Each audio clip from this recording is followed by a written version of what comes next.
Guys, share ko sa inyo ngayon kung paano ko naayos itong window type aircon na maingay ang fan motor. Simple lang, papalitan natin yung bearing. Ito lang ang kailangan natin para sa basic repair guys. So alam ko naman, familiar na kayo sa mga tools na yan. Martilyo, screwdriver, pliers, then socket wrench, long nose, saka syempre yung gagamitin natin yung bearing. Tara, simulan na natin.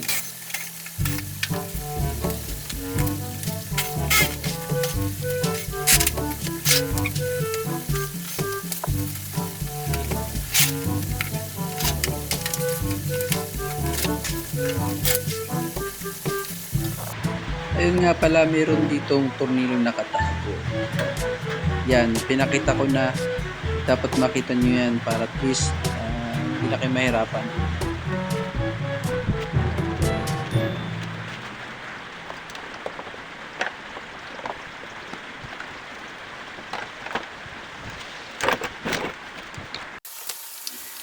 Siyempre, bago naman tanggalin yung fan motor, alisin natin yung mga wirings dito sa control board.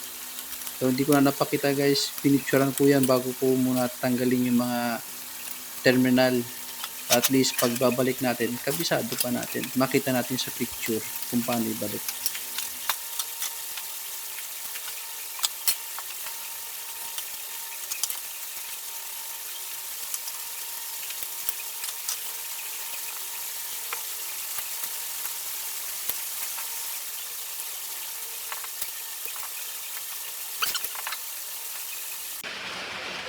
So yun guys, lagyan natin ng palatandaan yung fan motor.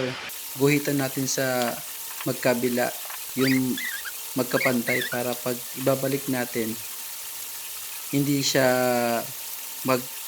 mamali ng ikot yung kaha niya.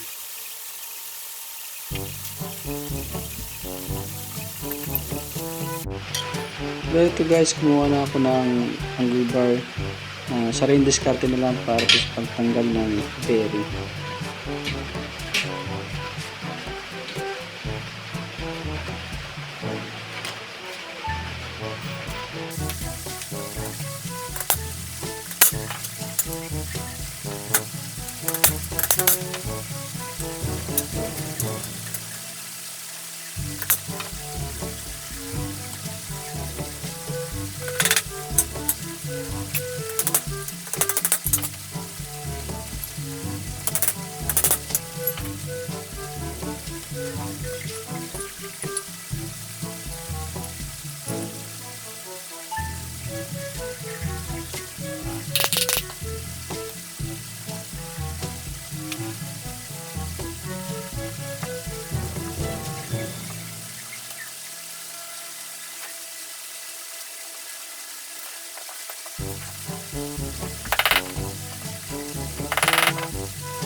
Guys, yan nga yung pinicturean ko.